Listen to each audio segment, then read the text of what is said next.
You know, I remember the reason Obama beat McCain was, as McCain was looking at those numbers, Obama simply said, ask Americans, is the economy good? And all of them, or most of them, said, the reality is, it's not. Because, I mean, I forget your numbers. What am I feeling? When I go to a supermarket with 5,000, am I getting more into the basket or less? When I go and buy gas for 100 or for 1,000, how far do I go? So it does not matter the spin. It does not matter. By the way, all these big companies that will cite us and we are so excited, World Bank and whatever, World Bank rose from University of Chicago, the thinkers. World Bank, who is World Bank enriching? Is it the poor country or the rich countries? Who is IMF really enriching? Is it the poor country or the rich countries?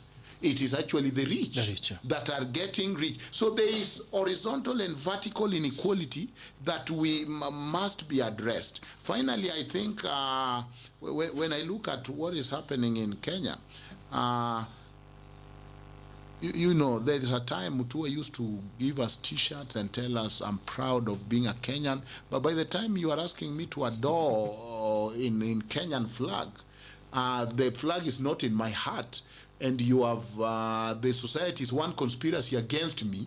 You are simply trying to underrate my intelligence. So before you tell me fellow Kenyans, Kwanzaa, I don't like that word with politicians. We are not fellow. We are not on the same boat. We are on two different boats. One boat is riding us to destruction. I am on another boat where I'm suffering. You are, so there is no fellow Kenyans. You talk to the fellow. But let me finish by reminding you of a very important poem if you missed your education. In primary. What are you trying to suggest? If the key word is if. The poem of Building the Nation. Remember it. We had cited it before I descended. Yes. Today I did my share in building the nation. I drove a PS to an important urgent function. In fact, a luncheon at the Vic. The menu reflected its importance. Cold beer with small talk, then fried chicken with niceties, wine to fill the hollowness of the laughs, ice cream to cover the stereotype jokes, coffee to keep the PS awake on return journey. I drove the permanent secretary back. He yawned many times in the back of the car. Did you have any lunch, friend?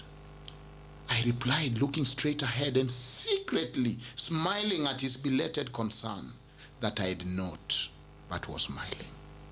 Upon which he said with a seriousness that amused more than annoyed me, Mwananchi, I too had none.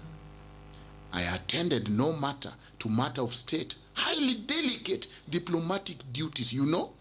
And friend, it goes against my grain, causes my stomach ulcers and wind. He continued, yawning again, the pain we suffer in building the nation. So the PS had ulcers too. My ulcers, I think, are equally painful. Only they are caused by hunger, not sumptuous lunches. So two nation builders arrived home this evening with terrible stomach pain, the result of building the nation. We live in two societies. We live in a society where there is a conspiracy. It's about others, and the middle class is shrinking. And we talk, this is where I talk to doctors, lawyers, lecturers, teachers. You think you are too smart to go to the street. So you are waiting for crazy people from Kibera, right? Crazy people from Mathare, a little bit of AYIELA, she doesn't mind being exposed to do the work for you. No wonder you sign those CBOs and they are like tissue paper. No wonder you will treat us without PPO or whatever, without mask, you will treat us because you have not stood for the right thing. You have been quiet. When things are going bad, you are quiet. You only go negotiate within your professional corner.